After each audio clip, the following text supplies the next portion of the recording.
दोस्तों नमस्कार, मेरा नाम विकास कुमार। मैं अपने YouTube चैनल पर आप सभी लोगों का स्वागत करता हूं। ज्योतिबा फुले, जिनका पूरा नाम ज्योतिराव गोविंदराव फुले था, 19वीं शताब्दी के एक महान समाज सुधारक और सामाजिक क्रांति के अग्रदूत थे।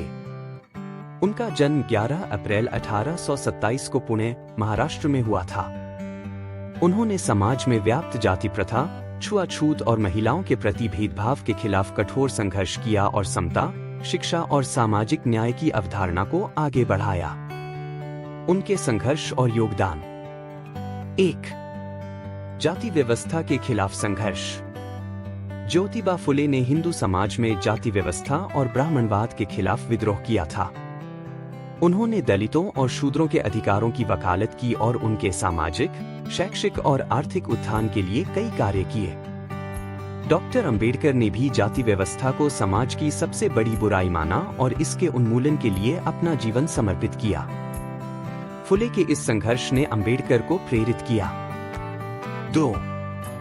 समानता और सामाजिक न्याय के विचार। फुले ने सामाजिक न्याय और समानता की बात की, जिसमें हर व्यक्ति को बिना जाति या धर्म के आधार पर समान अधिकार मिलने चाहिए।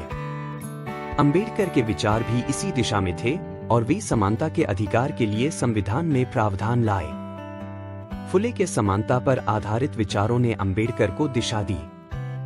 3. शिक्षा का महत्व। ज्योतिबा फुले और सावित्रीबाई फुले ने शिक्षा को समाज में सुधार का सबसे बड़ा हथियार माना। उन्होंने विशेष रूप से महिलाओं और दलितों की शिक्षा पर जोर दिया।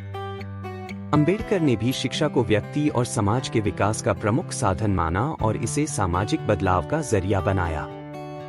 फुले की शिक्षा नीति ने अंबेडकर को प्रेरित किया कि शिक्षा ही जातिगत भेदभाव को खत्म करने का रास्ता है। 4. सत्यशोधक समाज और संगठनात्मक प्रयास। ज्योतिबा फुले ने 1873 में सत्यशोधक समाज की स्थापना की थी, जिसका उद्देश्य समाज के वंचित और शोषित वर्गों के अधिकारों की रक्षा करना और सामाजिक सुधार लाना था। अंबेडकर ने भी इसी तरह के संगठनों की स्थापना की, जैसे बहिष्कृत हितकारिणी सभा और दलित वर्गों के अधिकारों के लिए काम किया। फुले के संगठनात्मक दृष्टिकोण ने अंबेडकर को प्रोत्साहित किया। 5. महिलाओं के अधिकारों के प्रति जागरूकता। फुले ने महिलाओं की शिक्षा, विधवा पुनर्विवाह और उनके अधिकारों के लिए संघर्ष किया। अंबेडकर भी महिलाओं के अधिकारों के लिए प्रतिबद्ध थे और उन्होंने संविधान में महिलाओं को समान अधिकार दिलाने के लिए प्रावधान किए। फुले की इस जागरूकता ने अंबेडकर के विचारों को गहराई दी। 6. ब्राह्मणवाद के खिलाफ विद्रोह। फुले ने ब्राह्मणवाद और धार्मिक कट्टरता के खिलाफ आवाज उठाई। उन्होंने धार्मिक और सामाजिक ढांचों को तोड़ने के लिए काम किया, जो समाज के निचले वर्गों का शोषण कर रहे थे। अंबेडकर ने भी जातिवाद और धार्मिक अंधविश्वास के खिलाफ संघर्ष किया और हिंदू धर्म की कई प्रथाओं को त्याग कर बौद्ध धर्म को अपनाया। फुले के इस विद्रोही स्वभाव ने अंबेडकर को प्रेरित किया। निष्कर्ष। डॉक्टर अंबेडकर ने ज्योतिबा फुले को अपना गुरु इसलिए माना क्योंकि फुले ने अपने जीवन और कार्यों के माध्यम से सामाजिक सुधार, शिक्षा, समानता और न्याय के उन आदर्शों को स्थापित किया, जो अंबेडकर के भी जीवन का लक्ष्य थे। फुले के विचारों ने अंबेडकर को प्रेरित किया कि वे समाज के वंचित वर्गों के अधिकारों के लिए संघर्ष करें और उनके लिए एक समान समाज की स्थापना करें। डॉक्टर भीमराव अंबेडकर ज्योतिबा फुले को अपना गुरु इसलिए मानते थे क्योंकि फुले ने समाज में शूद्रों, अतिशूद्रों और महिलाओं के अधिकारों के लिए संघर्ष किया था। फुले ने जाति व्यवस्था, असमानता और शिक्षा के अभाव के खिलाफ लड़ाई लड़ी थी।